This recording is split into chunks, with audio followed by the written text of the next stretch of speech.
இது ஒரு உணர்வு ரீதியான ஒரு இனஅழிப்புக்கான அடையாளங்களை நாங்கள் சரியான முறையில் சர்வதேசத்தை கொண்டு செல்லணும்னு சொன்னால் அது சரியான அணுகுமுறைகளோடு நாங்கள் பின்பற்றணும். ஒவ்வொரு போராளிகளும் இந்த இடத்துலையும் இடைச்சாலைஞ்சிருக்காங்க, இந்த இடத்துலையும் அவங்களை புதைச்சிருக்கிறோம், விதைத்திருக்கிறோம், எங்கள் மக்கள் இருக்கிறாங்க, அவங்களோட இதுகளுக்கு வேணால் நாங்கள் நடந்து கொண்டு இருக்கிறோம். அப்போ அந்த உணர்வோடு நாங்கள் பயணிக்க வேணும். நாங்கள் மொழிவாக்கள் வரையும் ஓடி திரும்பித்தான் போயிருக்கிறோம் ஒழிய நாங்கள் ஒருவரும் அனுபவத்தால் திருந்தி போகலை என்று தான் என்னுடைய கருத்தை நினைக்கிறேன். நாங்கள் கட்சிகளை உருவாக்கி பிரிஞ்சு போய் ஒரு அரசியலையும் கதைக்கிறதுல ஒரு யோசனம் இல்லை.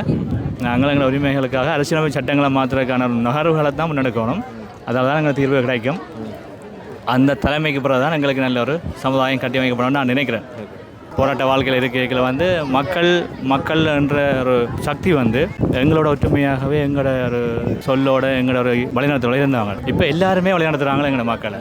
எல்லாரும் தலைவர்கள் என்றால் மக்கள் யாருக்கு பின்னால் போகிறது? எல்லா அமைப்பும் தலைவர்களை வச்சிருக்க வழியே வழிநடத்துகிறார். இப்போ அந்த வழிநடத்தல்கள் எல்லாம் ஒன்று சேர்ந்து ஒரு தலைமைகளை வெறுமன்னு சொன்னால் என்னை பொறுத்த வரைக்கும் நாங்கள் 2009 இருந்த ஒரு நல்ல ஒரு சமூகத்தை கட்டியமைக்கலாம். இப்போ இங்கே நாங்கள் செல்விழுந்து எப்படியெல்லாம் பறந்ததோ கையல்கள் தலையல்கள் எல்லாம் இப்போ வாழோட வட்டி துறைக்கிறாங்க. இதில் நாங்கள் எங்களோட சந்ததி எங்களோட ரத்தம் தான் எங்களோட உடன்பிறப்புகள்லாம் இரண்டு இப்படி மாறினது. இந்த மாற்றத்துக்கான காரணம் என்ன? நாங்களே எங்களுக்கான சகல அழிவுகளுக்கான வழிகளையும் திறந்து விட்டுட்டு அதுக்காக நாங்களே குரல் கொடுத்து கொண்டிருக்கிறோம். தூண்டி விடுறதும் அதுக்காக நாங்கள் கண்ணீர் விடுறதுமா நாங்கள் எடுத்துக்கிறோம். இப்போ நாங்கள் எங்களுக்குள்ள ஒரு சின்ன ஒரு நல்ல ஒரு தீர்மானத்தை எடுத்து ஒற்றுமையானால் தான் சமூகத்தில் உள்ள பிரச்சனைகளை நான் நினைக்கிறேன் பெருமளவில் குறைக்கலாம்னு நினைக்கிறேன். இல்லாமல் செய்யலாட்டிலும் குறைச்சால் எங்களை பின்னுக்குள்ள சந்ததிகள் காப்பாற்றப்படும்.